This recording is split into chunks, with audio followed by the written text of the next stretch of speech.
एक डर है जो हर इंसान के भीतर चुपचाप बैठा रहता है। वो डर वास्तव में केवल असफलता का नहीं है। वो सबसे बड़ा डर है कि अगर मैं हार गया तो ये दुनिया मुझ पर हंसेगी। वो डर कि लोग उंगलियां उठाएंगे, पीठ पीछे मुस्कुराएंगे और कहेंगे, देखा, बड़ी बड़ी बातें कर रहा था, आखिर वापस आना पड़ा ना। वो जो अपनों की नजरों में नीचा देखने का भाव है, वो जो समाज के सामने छोटे पड़ जाने का अपमान है, उस चुपती हुई हंसी का बोझ इंसान को अंदर से तोड़ देता है। और इसी अपमान के डर के ठीक पीछे एक और डर छुपा होता है कि अगर मैं बीच रास्ते में ही टूट गया तो मेरी सारी मेहनत, मेरा सारा संघर्ष व्यर्थ चला जाएगा। जो मैंने इतना सहा, इतना त्याग किया, वो सब बेकार हो जाएगा। लोक लाज का ये डर और मेहनत बेकार जाने की ये आशंका मनुष्य को पहला कदम उठाने से पहले ही भीतर से खोखला कर देती है। वो शुरू करने से पहले ही हिम्मत छोड़ देता है। कुरुक्षेत्र के उस मैदान में अर्जुन के मन में भी यही त्राही त्राही मचाने वाला प्रश्न उठा था। उसने व्याकुल होकर कृष्ण से कहा, हे जनार्दन, जो व्यक्ति श्रद्धा से इस कल्याणकारी मार्ग पर चलता है, पर मन के भटक जाने के कारण अपनी यात्रा के अंतिम छोर तक यानी पूरी सिद्धि तक नहीं पहुंच पाता, उसकी क्या गति होती है? क्या वह इहलोक और परलोक दोनों तरफ से नष्ट हो जाता है?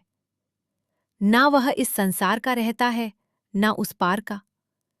क्या वह हवा में भटकते हुए उस छिन्न भिन्न बादल के टुकड़े जैसा हो जाता है, जो अपने मुख्य बादल से तो अलग हो गया, लेकिन किसी आकाश में टिक भी नहीं पाया?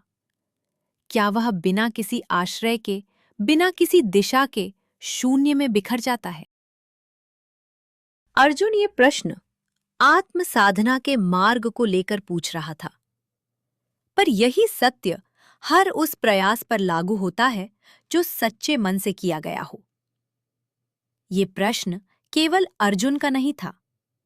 ये हर उस इंसान का प्रश्न है जिसने कभी कोई सपना देखा, कोई पवित्र प्रयास शुरू किया और बीच रास्ते में खड़ा होकर डर गया। अगर मैं इसे पूरा न कर पाया तो? ये डर इतना गहरा बैठ जाता है कि मनुष्य अक्सर शुरू करने से पहले ही हिम्मत छोड़ देता है। वो सोचता है, जब सफलता निश्चित नहीं तो शुरुआत ही क्यों करूं? लेकिन कृष्ण ने अर्जुन के इस शाश्वत डर को एक ही क्षण में जड़ से काट दिया। भगवद गीता अध्याय 6 श्लोक 40। पार्थ, नैवेह नामुत्र विनाशस्तस्य विद्यते, नहि कल्याण कृत कश्चिद दुर्गतिम तात गच्छति। कृष्ण कहते हैं, हे पार्थ, ऐसा कभी नहीं होता। परम कल्याण के मार्ग पर चलने वाले, सच्चे मन से प्रयास करने वाले किसी भी जीव का ना तो इस लोक में और ना ही परलोक में विनाश होता है। मेरे प्रिय, शुभ कर्म करने वाला कोई भी मनुष्य दुर्गति को प्राप्त नहीं हो सकता। कृष्ण समझाते हैं कि कोई भी पवित्र प्रयास जो पूरी प्रामाणिकता और सच्चे मन से किया गया हो, वो इस ब्रह्मांड से कभी मिट नहीं सकता। तुम्हारा हर एक कदम, चाहे तुम्हारी यात्रा इस जीवन में अधूरी ही क्यों न रह गई हो, अदृश्य रूप से तुम्हारे वजूद में दर्ज हो जाता है। तुमने जो आधा सफर इस जन्म में तय किया है, वो आधा सफर हमेशा के लिए तुम्हारी आत्मिक कमाई बन जाता है। जब ये जीवन समाप्त होता है, तो तुम शून्य से शुरुआत नहीं करते। तुम्हारा वो अधूरा प्रयास, तुम्हारी वो ऊर्जा अगले जन्म में, अगले अवसर में एक गहरी चेतना और प्रबल संस्कार बनकर तुम्हारे साथ जागती है, और तुम वहीं से फिर आगे बढ़ते हो जहां पिछले जन्म में रुके थे। इस अनंत सृष्टि के बही खाते में कुछ भी खोता नहीं है, कुछ भी मिटता नहीं है। तो फिर ये असफलता का डर हम पर इतना भारी क्यों हो जाता है? क्योंकि मनुष्य ने परिणाम को ही अपनी पहचान बना लिया है। जब वो सफल होता है तो सोचता है मैं विजेता हूं। जब वो असफल होता है तो सोचता है मैं पराजित हूं। पर कर्मयोग यही सिखाता है, तुम न सफलता हो न असफलता। तुम तो वो निरंतर बहती हुई यात्रा हो जो तुम तय कर रहे हो, और उस यात्रा का हर एक छोटा कदम अपने आप में पूर्ण है, अपने आप में एक उपलब्धि है। जिस दिन मनुष्य इस परम सत्य को समझ लेता है, वो परिणाम के इस मानसिक कारागार से मुक्त होने लगता है।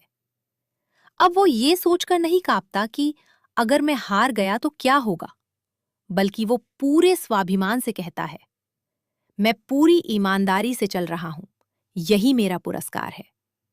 क्योंकि जिसने निस्वार्थ भाव से और प्रामाणिकता से प्रयास किया, वो कभी खाली हाथ लौट ही नहीं सकता।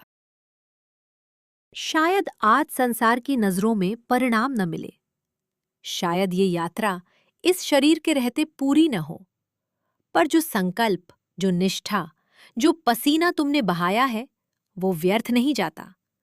वो तुम्हारे भीतर दिव्य संस्कार बनकर स्थापित हो जाता है, और वही संस्कार तुम्हें हर पतझड़ के बाद फिर से नए पत्तों की तरह उगने की शक्ति देता है। इसलिए मेरे आत्मन, जब भी तुम्हें असफल होने का डर सताए, याद करना अर्जुन की वो व्याकुलता, और याद करना कृष्ण का वो अभयदान। तुम आकाश में बिखरा हुआ बादल का कोई लावारिस टुकड़ा नहीं बनोगे। तुम उसी संचित ऊर्जा को लेकर आगे बढ़ोगे, चाहे इस रूप में, चाहे किसी और रूप में। कर्मयोग का सबसे बड़ा आशीष ही यही है। डरो मत अधूरे रह जाने से, घबराओ मत रास्ते में थक कर रुक जाने से, क्योंकि जिसने परमात्मा को साक्षी मानकर चलना शुरू किया है, वो कभी पूरी तरह नहीं हार सकता। वो केवल थोड़ी देर के लिए विश्राम करता है और फिर एक नई चेतना के साथ फिर से चल पड़ता है।